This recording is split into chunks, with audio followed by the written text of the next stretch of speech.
Hi guys, I am Christina Heideck with PTO Answers, and I'm really excited to be back with you today because I want to share with you how to PTO even if you're not allowed in the building. So we've been talking for the last couple weeks about how to manage life as a PTO leader during this pandemic, and I think a lot of people are super frustrated by the fact that things are not just a little abnormal, but way out of normal. School is starting later. We can't do programs or events, and we're all just struggling to figure out what do we do. And so I kind of feel like some people might be tempted just to think to stand here and twiddle my thumbs until the whole pandemic passes. And really that's not the case. And so I wanted to give you some items that you really should be paying attention to, and also doing and crossing off your PTO list, to-do list, so that when we do get past this, your group is going to be so much stronger. And so I know the hesitancy might be just to pass the buck on some of these things, because some of these things are not fun tasks to do, but they're really crucial for your PTO to take care of. So I want to highlight some of them today. So today I'm going to share with you 5 ideas, and I actually had 10 ideas in all, but I'm not feeling all that great today. So I'm thinking I'm going to save 5 for another time, because I realized if I talked about all 10, oh sweet, I just don't think I could make it. So anyways, let's dive into the first thing to do to how to run your PTO this year. Things that I definitely think you need to be doing. So number 1, staff appreciation. Holy moly, you definitely need to be showing the love to the teachers and the staff and your building administrators as well. They're working overtime to make this at least semi-work, right? Everyone needs to acknowledge that this is a totally crappy situation. It's really no one's fault, at least not on the local level. So we're all trying to do the best we can. And so I think you need to do whatever you can to uplift, support, just give a little shout out, give a little extra love. I would not be waiting until Staff Appreciation Week or the end of the school year, or even the end of this calendar year to show the love. I would be showing the love early and often. So, and this all goes back to why I actually am involved in PTA to begin with, and that's because I strongly believe that happy teachers make for happy kids, which make for happy parents. So if you're keeping the top level happy, it's gonna trickle on down to the kids, and we love our kids, so we want them to be happy. And so it is self-serving, but it takes a while to get there. So definitely wanna be showing the love to the teachers. So how can you do that when maybe you're not even allowed in the building, right? So pretty common scenario these days. You could write each staff member a card. I think going out of your way this year, even if you have 150 staff members, divide it up in your PTA. Even if you have a small task force, you don't have to send all the cards in at once. The teachers aren't waiting on this. They're not going to be expecting it. So anything you do, they're really going to be surprised and delighted by. So you could write them a handwritten card, or even design one and print it out. Just do a mass postcard sort of thing that you just print out and cut up into quarters or whatever and give out. I think they would really appreciate that. And that kind of low cost stuff would also be budget friendly, right? So you could also send your staff individual emails, or a global email just saying thank you.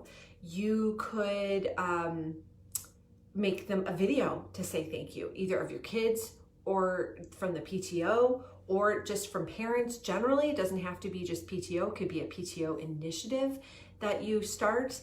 But I want you to remember that you definitely need to be thanking the staff, teachers, administrators, and I did forget to say custodians earlier, but we for sure don't want to not be loving on the custodians extra, because they are helping to keep our spaces clean, and they are tasked with a big job this year. So we definitely need to shower them with our appreciation, right?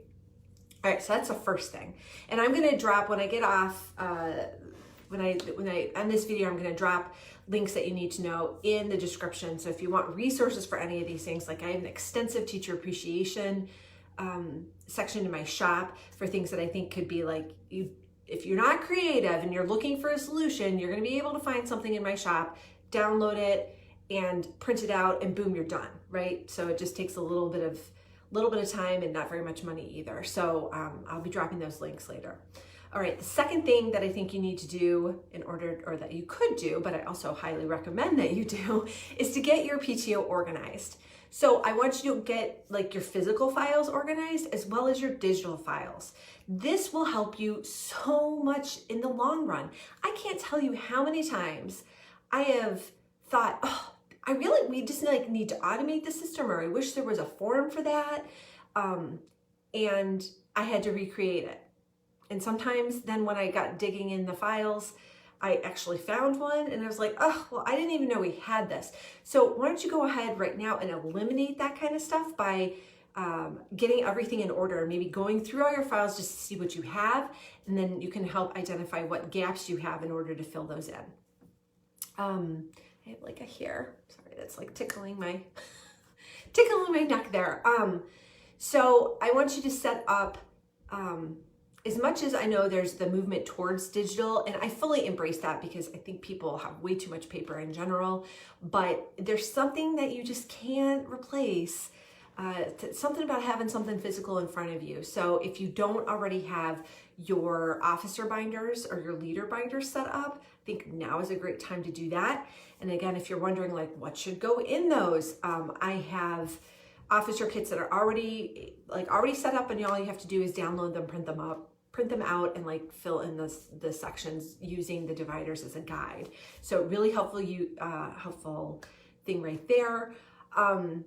And I also have a link to how to organize your PTO's records. That's a whole nother, I think I've already done a video about that, and definitely have done a blog post about that. So I will again drop the link to that in a little bit, but it's super helpful because it's more than just putting everything online and dumping it in one big folder. Like there's got to be an organized fashion to it, because I hate searching through like digital files from other people that are named things like, fundraiser. Well, that's okay. So I know it's about fundraising, but I still have to open it. Like ideally when you have things organized in a good way in your PTO's digital files, like you should be able to identify what a document is without opening it. Like that should be the goal.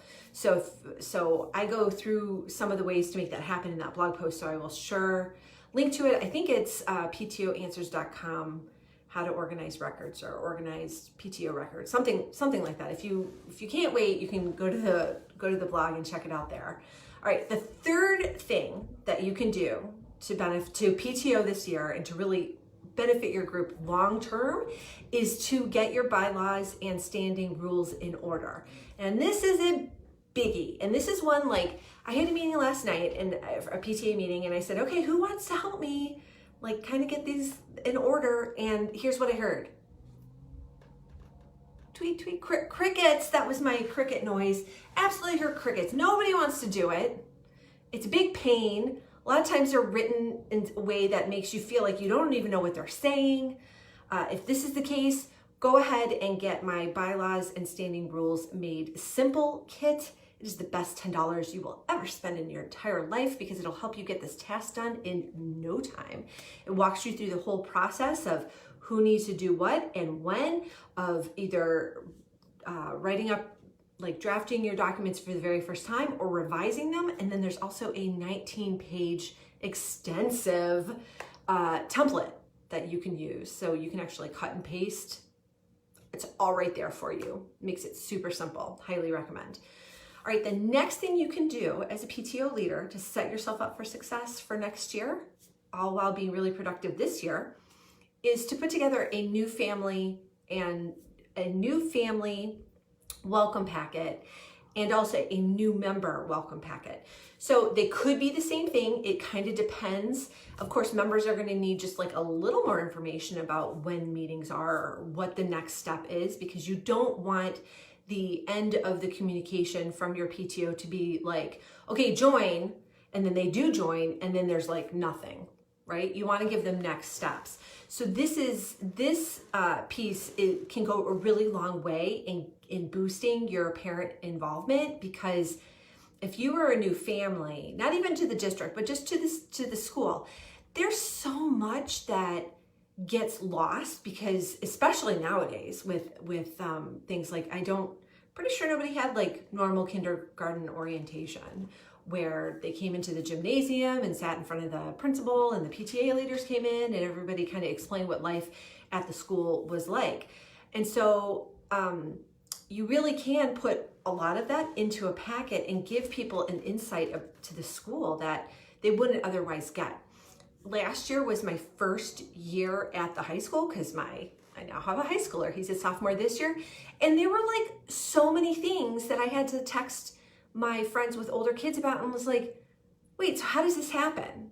Like, how I'm not really sure. Like, I think it was for the winter sports banquet.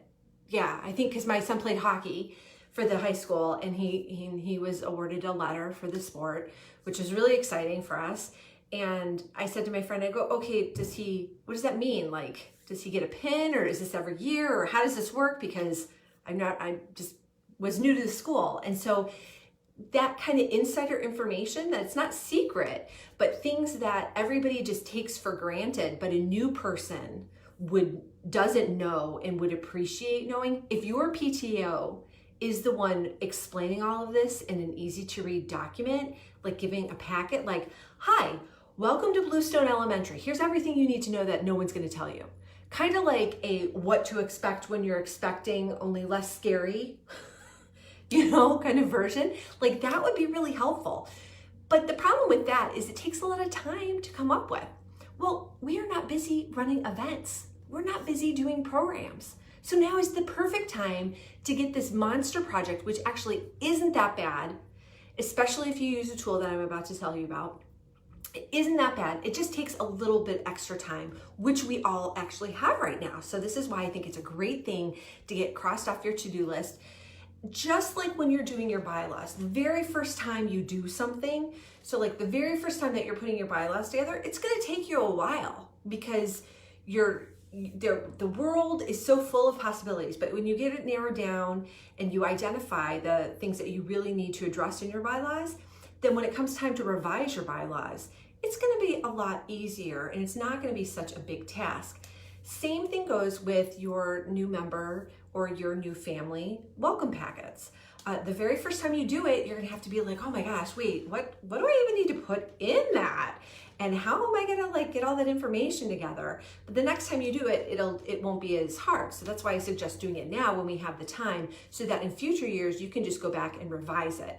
So if you're looking for a tool to make that easier, I've just updated the membership master plan that's available in my shop to include a new family welcome packet. So it gives you all the different components that you need, or that I suggest that you include in there, and they're all editable. So you can literally like just take the template, change the colors, slap on your logo, and boom, you're gonna have a nicely designed welcome packet within not very much time at all. It depends on like how much information you want to add to it, but like all the skeleton is kind of there.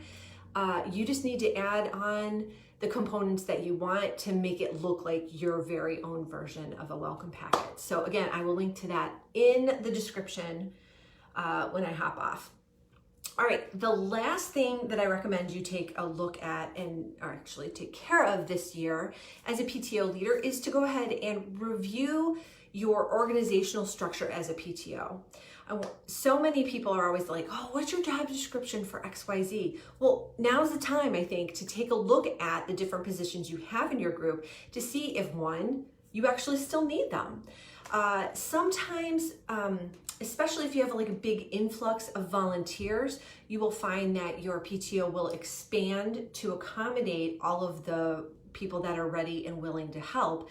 But if those volunteers should leave, you'll find that you're having trouble filling positions, that's a sign that you need to reevaluate how your organization is structured and maybe shrink it a little bit. So an example of how this might happen, I happen to have firsthand knowledge of this. My district switched around some of the schools. They closed some of the older school buildings. Oh, it was maybe 12 or 13 years ago now. And so it was before my kids started school.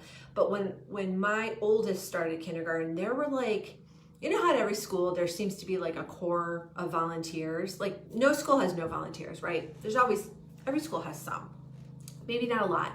But you take, let's say 20 volunteers that you have. Well, they closed 2 of the elementary schools and merged them into another elementary school. So instead of just that one school having 20, they now had like 60 volunteers. And so of course the PTO expanded to accommodate all of those new helpers because all these parents were used to leading programs and leading events, and the PTO was just like flush with willing volunteers. And so they're like, man, we'll put these people all to work. Well, then at the school is a 4-year school, and so it's K through 3. So when all of those parents like kind of filtered through and the kids left, went into 4th grade, then of course the PTO shrank because the volunteers had like literally moved on. So the one PTA that I had, I was just at the very tail end experience of that, and it was a little painful, and I took it a little personally until I figured out what was happening. I was like, aha, it's been this amount of time, and the very last people are now, like, this is their last year, so of course there's going to be less people to help. So we had to start eliminating some programs. Like, that's just the plan, because you cannot have the same group of people trying to do everything. That's a like super fast way to burn people out and for people just to be like, I am so done with this, because PTO is not meant to be a full-time job. Like some of us treat it that way. I know sometimes I have treated it that way, especially in the past, especially when I was president at that elementary school, because I wanted to succeed so bad. But that's a topic for a whole other topic for another day. But just know that if you're having trouble filling positions, you might need to take a look at your job descriptions of like the positions that you have available and reevaluate if you still need them, if they can be reworked, if what you're looking for is actually what you need. Does that make sense? So like if you have a president, if you have very few volunteers who are trying to do everything, you really just need to narrow the scope. So I would just rejigger their job descriptions and just update them based on reality. Not what you want to have, because you can always expand it later, but what you actually have. So maybe that, I have more to say on that, but it goes off into another tangent. So I'm gonna, I think, circle back to this at that one topic, because I think that is happening with a lot of PTOs. I see in the PTA Superstar Leader group. If you are not a member, here's a plug for that. Come join the 8,000 of us that are in that group. It's such a wonderful community, really safe place to express your opinion, to get good inspiration and motivation, and most importantly, to know that you're not alone. Because I know that if you're in your own community, especially now, we're not able to see people. Like, well, we can see them, but not really. We're not getting together in groups and all that. But just somebody posted today, like, I am so glad that I'm not the only one like this. Like, I really thought that I was alone on this, and I felt good that she had a place to know that she wasn't alone and get that support and feel like it's going to be okay. So that is it for today. So just to sum up, the 5 things, because I know we've had people rolling on in throughout the video, or throughout the live stream rather, the 5 things that I think you need to be taking care of that gives you something to do other than twiddle your thumbs this year as a PTO leader is 1, staff appreciation. I think that is like your biggest to do, because when the staff feels appreciated, they will go out of their way for you. And you always want to be in that position where people are ready and willing to give and help you out. So when you include staff, remember to include custodians, because we cannot have our events without our custodial friends. The second thing you need to do is to get your group organized. I mean, like, actually get the paper organized as well as your digital files organized, the next thing you should be taking care of is to either draft or revise your bylaws and standing rules. That will really help you for so many reasons. So make sure that that is on your to-do list and that you're taking care of that. And that's going to be a multi-month kind of process, but start the process now. The next thing I recommend you do is to put together a new family and new member welcome kit so that when you get people in, they have information and it's not like, I've given you my membership dues, now what? And you're relying on, I don't even know what you'd rely on, I guess just them by chance to see something. And the last thing I recommend you taking a look at right now is the job descriptions. And this kind of goes in hand with your bylaws and standing rules, because a lot of times that information is detailed in those documents. So I guess I could have merged that, but I felt like it should be called out separately. So those are the 5 things that we should be taking care of as PTO leaders during the 2020-2021, it's a mouthful, school year. So I hope this has been really helpful. And I feel like I just gave y'all a whole bunch of homework, so I'm sorry. But also yay, I guess it's good to give you something to do so you have going towards a purpose. And so that about wraps it up for today. Tomorrow, I am really excited because y'all know I am such an organizational nerd. I am going to be showing you how to organize your president's planner. If you have, or your binder, which could also be your planner, whatever you want to call it. If you're not a president, you sure can tune in because you can use the same information to apply your own, to organize your own office or kit. But I hope to get my binder from the outgoing president. We haven't made that transition yet, we haven't fully finished it yet. So I'm going to be picking up the binder tomorrow. I have no idea what I'm going to pick up. So I'm excited to kind of get it all into order. It's going to be a twofer. I'm going to get my own stuff all organized, and I'm also going to show you guys shortcuts on how to make that happen faster so that you're not overwhelmed by the whole process. So with that, I'm going to leave you for now, and I hope you have a great rest of your day, and we'll talk soon. Take care.